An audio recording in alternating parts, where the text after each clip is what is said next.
तर ज्येष्ठ राजकीय विश्लेषक मृणालिनी नानिवडेकर मॅडम आपल्यासोबत जोडल्या जात आहेत, त्यांच्यासोबत चर्चा करूया।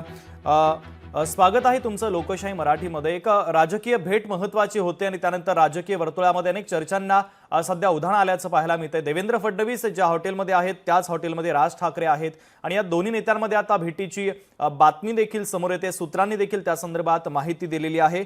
एकीकडे राजकीय वर्तुळामध्ये काही वेगळ्या चर्चा, अर्थातच ठाकरे बंधू एकत्र येणार असल्याच्या चर्चा सुरू असतानाच ही भेट अत्यंत महत्त्वाची मानली जाते। कसं बघता या भेटीकडे तुम्ही? महाराष्ट्राच्या राजकारणामध्ये नेते एकमेकांना भेटत असतात, त्यात लगेचच काहीतरी त्यातनं युती प्रत्यक्षात येते किंवा आघाडी होते असा अर्थकारण हे जरा जास्त ओव्हर ऍक्टिव्हिझम होतो। मात्र उद्धव ठाकरे आणि राज ठाकरे हे एकत्र येणं हे बऱ्यापैकी कठीण आहे, कारण ज्या नेतृत्वाला विरोध करत राज ठाकरे बाहेर पडले होते ते नेतृत्व अडचणीत असताना ते भाऊ असला तरी तिथे जातील का? दोन्ही पक्षांना या सगळ्या एकत्र येण्यामध्ये काय मिळेल? त्यात अध्यक्ष कोण असतील, पक्षाचा प्रमुख कोण असेल, असे अनेक मुद्दे ठाकरेंच्या एकत्र येण्यामध्ये।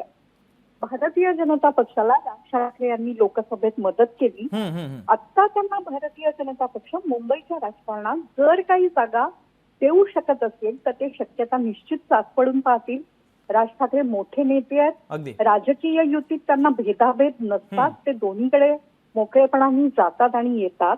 मात्र भारतीय जनता पक्ष खरोखरच त्यांना किती जागा देऊ शकेल, ते शक्य आहे का? एकनाथ शिंदे समवेत आहेत, असे अनेक प्रश्न आहेत। त्यामुळे या भेटीतून सुतावरून स्वर्ग गाठण्याची आता तरी काही गरज मला राजकीय निरीक्षक म्हणून दिसत नाही। हो, तुम्ही मांडलेला मुद्दा अत्यंत महत्त्वाचा आहे। तुम्ही लोकशाही मराठीसोबत संवाद साधला, चांगलं विश्लेषण देखील या घडामोडीच्या संदर्भात केलं, त्याबद्दल धन्यवाद।